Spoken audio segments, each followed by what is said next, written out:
다시 온라인으로, 영상으로, 인터넷으로, 문명의 이기로 하나님께서 우리 믿음의 백성들이 흩어져 있는 그 장소에까지 이렇게 은혜를 주셔서 다시 예배할 수 있게 해주셔서 우리 하나님께 진심으로 감사를 드립니다.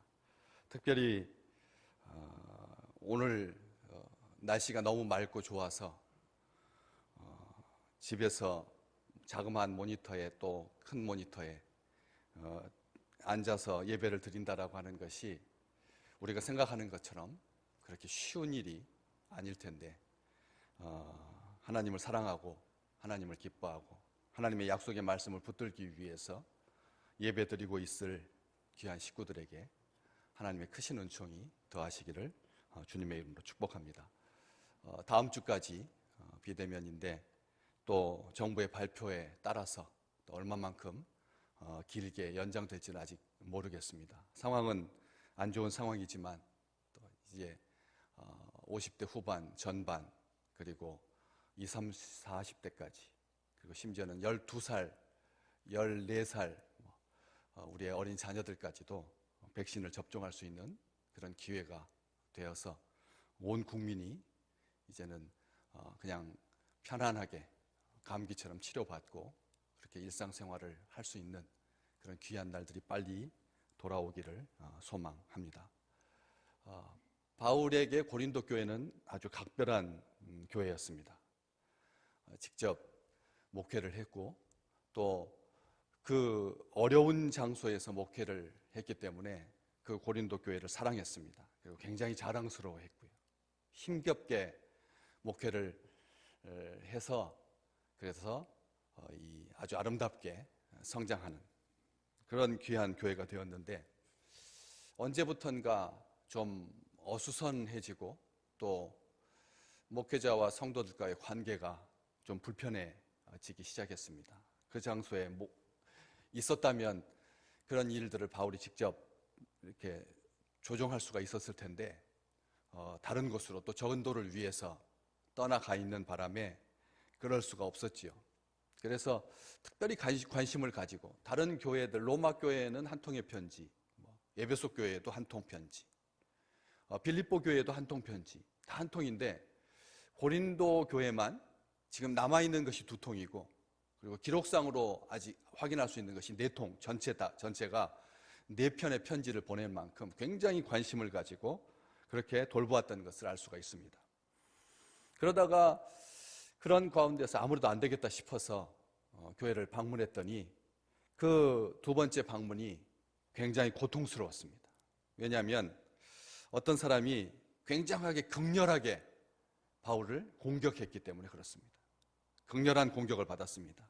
거짓 사도라고 하는 비난도 받고 예루살렘 교회를 위해서 모금한 그 헌금이 자기의 이득을 취하는 그런 수단이 되었다라고 하는 말까지 들었으니 얼마나 상심했겠습니까? 우리가 정말 사랑하고 아끼고 존중하고 교회를 위해서 헌신했는데 한 명이라도 그런 부정적인 생각을 가지고 있다고 하면 마음이 편할 것 같지가 않습니다. 저도 가끔씩 사람들이 왜 그렇게 유튜브에 조회수, 좋아요 얘를 꼭 눌러달라고 하나, 좋아요를 눌러달라고 하나, 도대체 그게 대단한 건가? 그게 무슨 인기도 아니고 그게 실상도 아닌데 그냥 습관처럼 좋아요 누르는 사람도 많을 텐데 왜 사람들이 그렇게 좋아요를 원하나 했었거든요.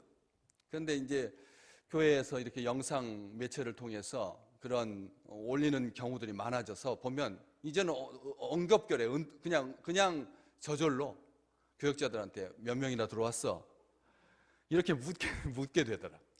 몇 명이나 들어왔는지. 지난주부터 우리 새벽 기도도 실시간으로 온라인을 통해서 하나님께 나아가거든요. 그래서 시작할 때 몇 명이 들어왔느냐, 그리고 중간에 몇 명이 들어갔느냐, 언제쯤 나가더냐, 그게 다 알 수가 있습니다. 중간에 설교 시작할 때 들어와서 설교 끝나자마자 나가는 사람이 있고 또 축도까지 다 보통 주일 예배 영상이 1시간이 넘어가거든. 처음부터 끝까지 미리서 들어와서 끝날 때까지 그렇게 머물다 가는 사람도 있고 천차만별입니다. 그래서 그걸 알고 그런가 보다 했었습니다. 그런데 어느 영상을 한번 봤더니 좋아요가 몇 개인데 싫어요가 하나가 딱 있더라고요. 하나. 싫어요가 하나가 있어요. 그래서 그게 영 신경 쓰이는 거예요. 영 신경 쓰이는 거예요. 싫어요 하나가 그렇게 신경이 쓰이는 거예요. 그래서 사람들이 유튜브에 영상을 올리고 그렇게 말끝마다 좋아요하고 구독 눌러달라고 하는 이유를 알겠더라니까요. 바울이 나쁜 목적을 가지고 이 고린도 교회에 그런 해를 끼치고자 아니면 거짓된 모습으로 엉성하게 사역을 했다면 비난받아야 마땅할 것입니다. 그런데 그러지 않았거든. 정말 정성껏 돌봤거든. 근데 그런 비난을 받고 보니까 너무나 속상했습니다. 그래서 다시 한번 가야겠다 생각을 했는데 상황이 여의치 못해서 대신 디도, 믿음의 아들 동역자 디도를 통해서 편지를 보냈는데 그 편지가 얼마나 셌는지, 얼마나 강경했는지 그걸 보고 오늘 8절 말씀, 그러므로 내가 편지로 너희를 근심하게 한 것을 후회하였으나. 편지를 받고 고린도 교회가 근심에 빠질 만큼 굉장히 강경하게 엄하게 꾸짖는 근엄한 편지를 보냈다는 것이죠. 편지를 보내놓고도 바울은 마음이 편치 않았습니다. 그렇지 않겠습니까? 사랑하기 때문에 엄하게 편지한 거죠. 아끼고 귀하게 여기기 때문에 근엄하게 책망하고 꾸짖는 내용이 분명히 들어가 있었을 것입니다. 그런데 그 편지는 지금 사라지고 없거든요. 저는 바울이 근엄하게 꾸짖었던 그 편지가 살아있으면 이 시대에 흔들리는 교회, 이 시대에 이렇게 아픈 교회가 다시 한번 추스려서 건강하게 일어날 수 있을 정말 놀라운 편지일 것 같은데 왜 하나님께서 그 편지를 없애버리셨을까? 하나님께서 없애신 거거든요. 남아서 성경책에 들어온 편지가 2통밖에 없고 그렇게 진정 사랑하고 아끼는 마음으로 준엄하게 아주 따끔하게 눈물이 쏙 빠질 정도로 그렇게 꾸짖었던 그런 편지가 사라졌으니 참 아쉬운 마음도 있습니다. 그렇지만 바울은 편지를 받고 근심하게 한 것을 후회했습니다. 어렵게 세워진 교회, 눈물로 목회했던 교회가 부도덕한 사건과 분쟁으로 어지럽게 되어서 잘못을 바로잡기 위해서 강경하고 근엄한 편지를 보내긴 했지만 잠시 후회했습니다. 왜? 자신의 말이 사람들에게 혹시나 상처가 되지 않았을까? 딱 엄마의 마음인 거죠. 마음이 상하지는 않았을까? 편지를 보내놓고도 안절부절 못했습니다. 괜히 썼나 싶었습니다. 그래서 후회스러웠다고요.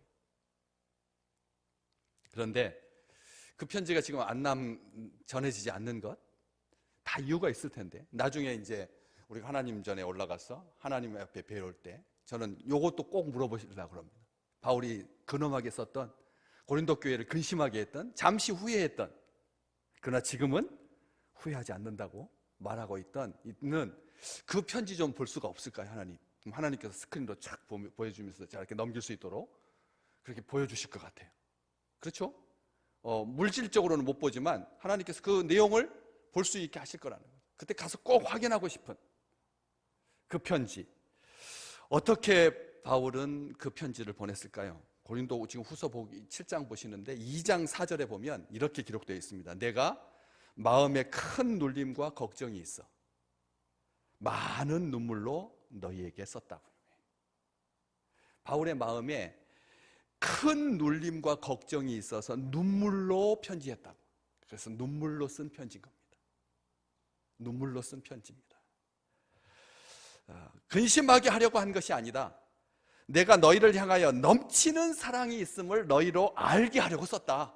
아예 고린도후서 2장 4절은 그 잃어버린 분실된 편지에 대해서 바울이 이렇게 단서로 2장의 고린도후서에 이게 세 번째 편지거든요. 편지에 그렇게 남기고 있습니다. 교회를 아끼고 사랑했기 때문에 강경하고 단호했다. 고린도 후서 지금 2장 4절에 그랬다 그랬는데 1장 23절 후반부에 보면 내가 다시 고린도에 가지 아니한 건 너희를 아끼려고 하기 때문이다. 내가 몸으로 가가지고 그 현장을 보고 만약 화라도 내면 얼마나 너희들이 상처를 받겠나 싶어서 아예 안 갔다. 그냥 왜냐하면 직접 만나는 것과 편지로 하게 되면 어떤 차이가 나나요? 직접 보면 감정이 섞이게 되지만 편지로 쓰게 되면 쓰고 하면서 굉장히 순화되거든. 바울이 아끼기 때문에 내가 직접 안 가고 너희에게 편지 쓴 거다. 바울이 주님의 몸된 교회를 사랑했습니다. 교회가 잘 되기를 원했습니다. 말씀 위에 든든하게 서기를 원한 거죠. 성도들을 전적으로 신뢰했습니다. 누구보다도 자랑스럽게 생각했습니다. 귀하게 여겼습니다. 해서 잔소리도 하고 책망도 한 것이죠. 심지어 이런 표현이 나와 있습니다. 고린도 전서 16장 22절에 보면 만일 누구든지 주를 사랑하지 아니하면 저주를 받을지어다. 이게 첫 번째 쓴 바울의 편지인데 주를 사랑하지 아니하면 어떡할 거라고요? 저주받을 거다.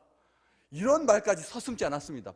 바울이 고린도 교회를 세우면서 그 우상 숭배 많고 음란하고 부도덕하고 물질은 넘쳐나는데 사람은 많은데 그 속에서 성장해야 될 교회를 바라보면서 그냥 두리뭉실하게 목회하지 않았다는 거예요. 아주 칼같이 정련된 마음으로, 연단된 마음으로 진리 앞에 세우기 위해서 얼마나 헌신했는지를 알 수가 있다라고 하는 것이죠. 저주받는다. 주를 사랑하지 않는다면 저주를 받을지어다. 이게 사도의 입에서 나와서는 안 될 말인데도 책망하고 단호하고 사랑하기 때문에 아껴서 그렇게 편지를 한 것이죠. 바울은 이제 후회하지 않습니다. 그들이 편지로 인해서 어떻게 되었길래요? 보시면 근심하게 한 것을 후회하였으나 지금 후회하지 않는다. 그 편지가 너희로 잠시만 근심하게 한 줄을 알기 때문이다. 편지가 잠시만 근심하게 하고 지금은 내가 기뻐한다. 9절 말씀에 너희로 근심하게 한 까닭이 아니라 왜 내가 기뻐하느냐? 나는 그런 자학적인 사람 아니다. 너희들을 근심하게 해놓고 내가 기쁜 게 아니다. 그것 때문에 기뻐하는 게 아니다.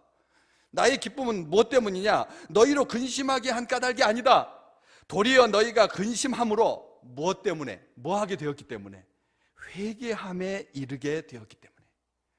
너희가 그 편지를 받고 잠시 근심한 다음에 하나님 앞에 사도가 우리를 미워하고 우리를 죽이려고 우리를 저주하려고 이렇게 강경하고 단호하고 근엄한 편지 보낸 것 아니다라고 하는 것을 그 본심을 알게 되어서 그래서 잠시 근심한 다음에 회개함에 이르렀다는 것이죠. 아멘. 하나님의 말씀을 들을 때 저 말씀은 딱 지금 나 들으라고 하는 소리인데 그런 날이 있거든요. 특별하게. 다른 때는 그냥 와서 졸기도 하고 예배 시간이고 설교 듣고 아멘 아멘 하는데 어느 날은 꼭 이게 날썩에 나를 향하고 있는 것 같은, 아주 나를 관엽 삼은, 나를 표적 삼는 것 같은 그런 느낌이 들 때가 있거든. 그렇지만 그 말씀 결국은 어떻게 하시려고 하나님께서 주시는 말씀입니까? 따끔하고 아프지만 돌이킬 수 있도록, 말씀 앞에 바르게 살 수 있도록, 회개함에 이르게 하나님께서 회개함에 이르게 하신 것이죠. 너희가 하나님의 뜻대로 근심하게 된 것은 우리에게서 아무 해도 받지 않게 하려 함이라. 하나님의 뜻대로 근심하게 되었다. 하나님의 그 근심은 하나님의 뜻대로 하는 근심이다. 하나님의 뜻이 하나님의 뜻대로, 하나님의 계획대로, 하나님의 예정대로 하나님께서 일부러 하나님께서 그 편지를 그렇게 강하게 쓰게 해서 고린도 교회로 하여금 하나님의 뜻 안에서 돌이킬 수 있도록 회개하게 하는 근심이었다는 것이죠. 바울이 보낸 편지가 고린도 성도들로 하여금 근심하게 했지만 결국 그들을 돌이키게 해서 하나님 앞에서 바른 믿음을 회복할 수 있게 해서 정말 기쁘다. 근심을 주지 않을 수 없어서 그 일로 마음이 조금 아프긴 했지만 그 문제가 해결되었으니 이제 기쁘고 감사하다. 바울은 하나님의 뜻대로 하게 된 근심이라고 말합니다. 하나님의 그 근심이 그냥 속상하고 염려하고 걱정하는, 우리가 세상적으로 말하면 그런 근심, 걱정, 염려가 아니라는 거예요. 하나님의 뜻대로 하게 하신 근심이다. 근심이라고 하는 것은 두 가지가 있죠. 하나는 영적인 근심이 있고 하나는 세속적인 근심이 있다는 말입니다. 근심도 종류가 두 가지라는 겁니다. 믿음의 사람들에게 근심이 없다? 그건 거짓말입니다. 믿음의 사람들에게도 걱정과 염려가 있죠. 그래서 하나님의 뜻대로 하는 근심은, 하나님의 뜻대로 하는 근심이 뭐냐? 영어 성경에 보면 godly sorrow라고 되어 있습니다. 무슨 뜻입니까? 하나님 경건한 근심이라는 거죠. 하나님의 뜻대로 하는 근심은 하나님적인 영적인 그런 근심이라고 하는 거예요. 하나님의 뜻대로 하는 근심은 구원으로 인도하는 회개를 이루는 그 놀라운 축복을 가져다 준다는 거죠. 하나님의 뜻 안에서 하는 근심, 하나님의 말씀 안에서 하는 근심, 사랑하는 사도를 통해서 하게 된 근심, 잠시 하지만 그 근심이 필요한 것이죠. 그래서 하나님의 뜻대로 하는 근심은 구원으로 인도하는 회개를 이루게 되고, 반대로 세속적이고 세상적인 육체적인 땅에 속한 그런 근심은 오늘 10절 말씀에 사망을 이룬다. 아멘. 세상적인 근심은 할수록 어떻게 된다고요? 죽게 된다. 사망에 이르게 된다.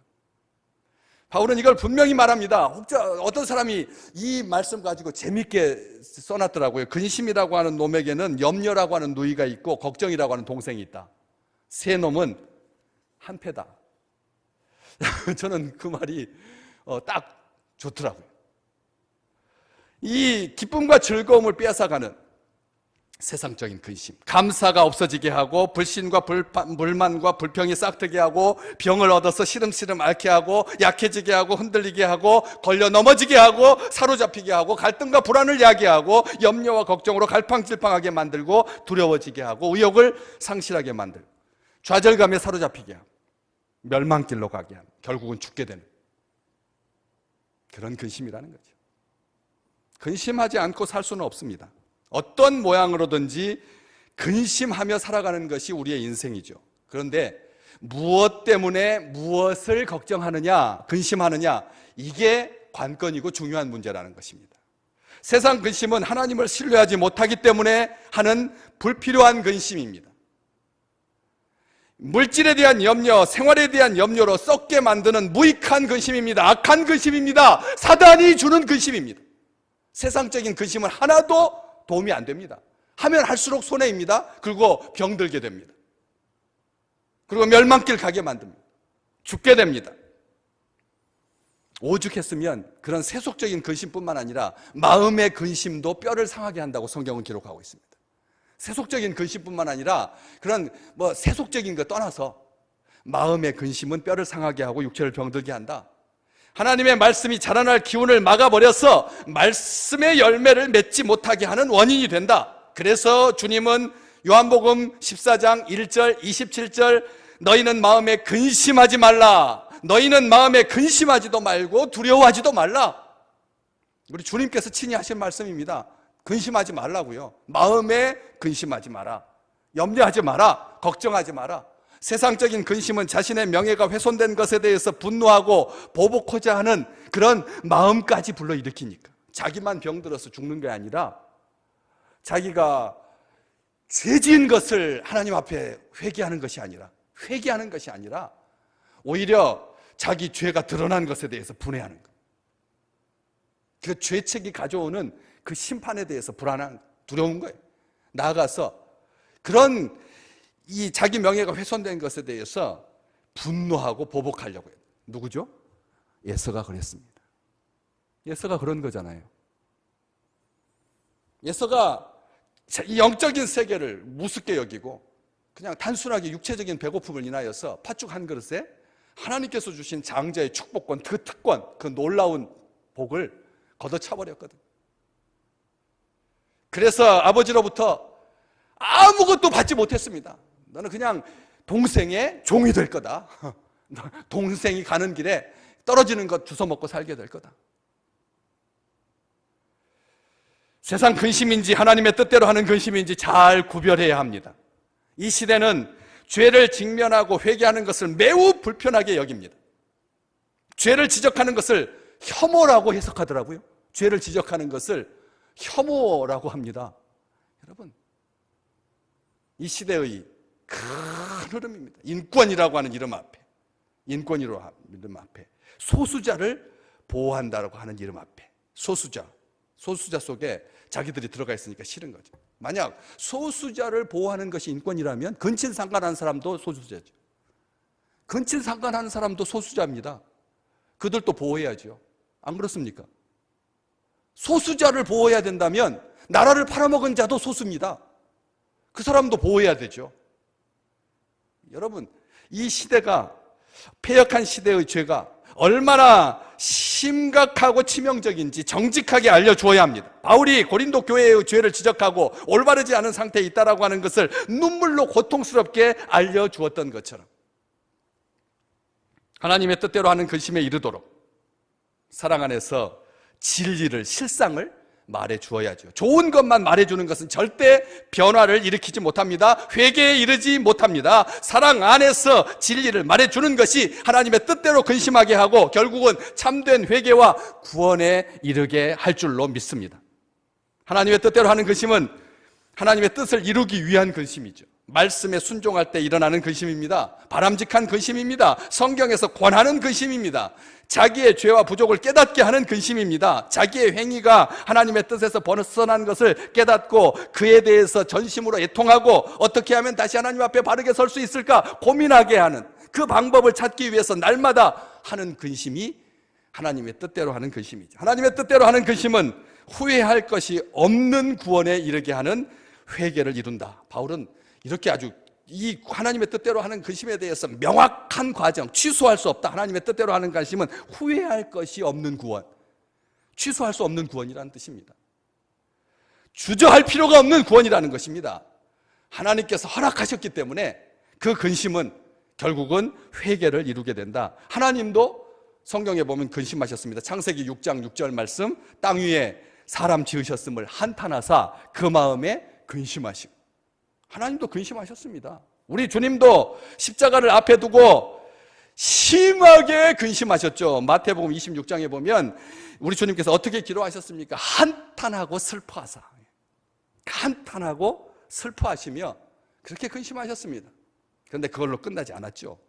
예수님의 거룩한 근심은 십자가로 나아갈 수 있게 해주셨습니다. 하나님께서 십자가로 나아가는 그 길이 되었습니다. 회개의 자리로, 용서함 받는 자리로 하나님께서 인도해 주셨습니다. 그래서 결국 인류의 구원을 완성하지 않으셨습니까?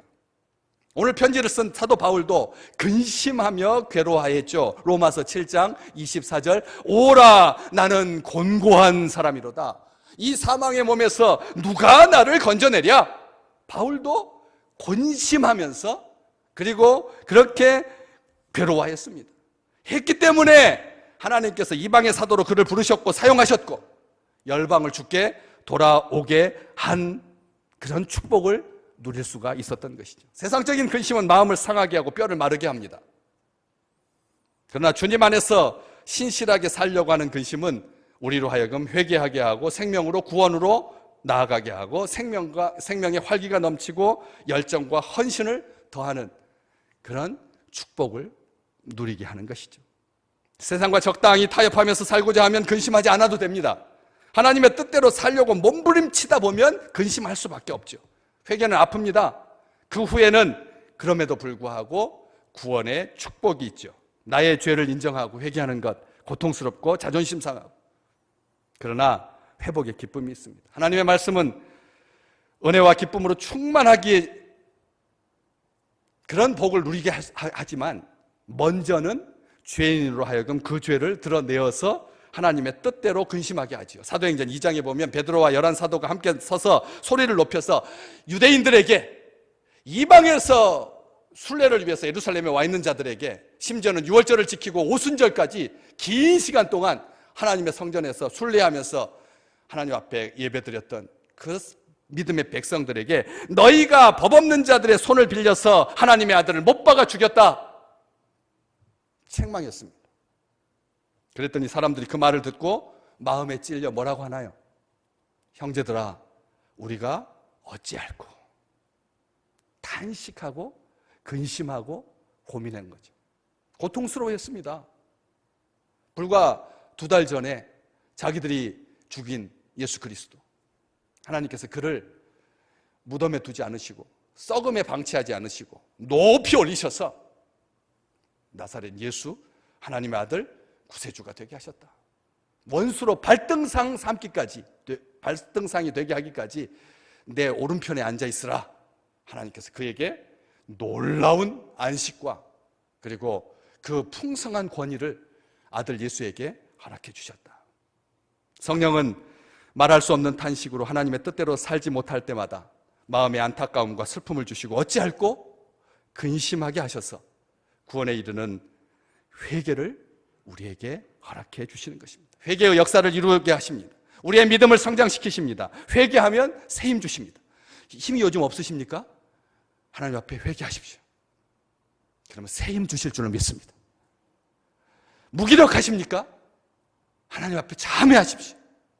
회개하면 됩니다. 하나님 성령께서 새로운 능력을 주시고 새롭게 창조해 주시고 새 사람으로 하나님의 나라에서 살게 하실 줄로 믿습니다. 의롭게 살고자 하는 자는 근심하며 고민합니다. 하나님의 마음으로 이 시대를 바라보면서 근심합니다. 그 근심은 하나님의 뜻대로 하는 근심이고 거룩한 근심이고 경건한 근심이고, 그 근심은 거룩한 근심을 잃어버리게 되면 세상 근심에 빠지게 되어 있습니다. 고린도 교회 성도들은 근심함으로 하나님 앞에 회개하게 이르렀습니다. 그 회개가 얼마나 아름다웠는지 사도 바울은 경탄하면서 11절 말씀에 이렇게 외치고 있죠. 우리 같이 11절 말씀 같이 보십니다. 본문이시니까 같이 읽겠습니다. 보라, 하나님의 뜻대로 하게 된 근심이 너희로 얼마나 간절하게 하고 얼마나 변증하게 하며 얼마나 분하게 하며 얼마나 두렵게 하며 얼마나 사모하게 하며 얼마나 열심 있게 하며 얼마나 벌하게 하였는가. 너희가 그 일에 대하여 일체 너희 자신의 깨끗함을 나타내었느니라. 회개로 끝나는 게 아니라는 거죠. 그 회개가 가져준 놀라운 열매, 영적인 근심, 하나님의 뜻대로 하는 근심이 사람을 간절하게 만든다. 요즘 간절함이 없어졌습니다. 간절함, 우리는 배고픈 때 6.25 때만 간절함이 있었고 이제 이 시대가 간절함이 사라졌는데 하나님께서 회개를 통해서 회개의 열매가 간절하게 한다. 현실에 안주하지 아니하고 하나님의 나라와 비전과 영적 성장에 대한 간절한 소망을 가지고 몸부림치게 한다. 갈급하게 한다. 어떻게 해서라도 복음을 변증하고자 애쓰게 한다. 하나님을 대적하여 높아진 죄에 대해서 분노하게 한다. 두렵고 떨림으로 구원을 이루게 한다. 말씀을 사모하게 한다. 열심으로 사명을 감당하게 한다. 죄를 미워하고 의롭게 살게 한다. 깨끗하고 거룩하게 살게 하신다. 2주간 동안 교회만 새롭게 조명, 이제 아주 아름다운 조명, 우리 찬양대를 위해서 전용 조명, 저 속에 양쪽 귀퉁이에 있어가지고 희미해가지고 기둥 뒤에는 보이지도 않았던, 얼굴도 안 보이는, 악보도 못 봤던 그런 것을 이쪽으로 빼가지고 새롭게 2개, 4개에서 6개로 늘려서 시설만 새로워지는 것이 아니라 요때다 해가지고 막 교회가 막 이것도 뜯어 고치는 게 아니라 진정 하나님께서 우리를 새롭게 하시고 깨끗게 하시고, 그래서 비대면으로 집에서 예배 드릴 때 하나님께서 하나님의 뜻대로 하는 근심을 통해서 회개를 이루는 그 열매가 풍성한 놀라운 주의 백성들 되시기를 주의 이름으로 축복합니다.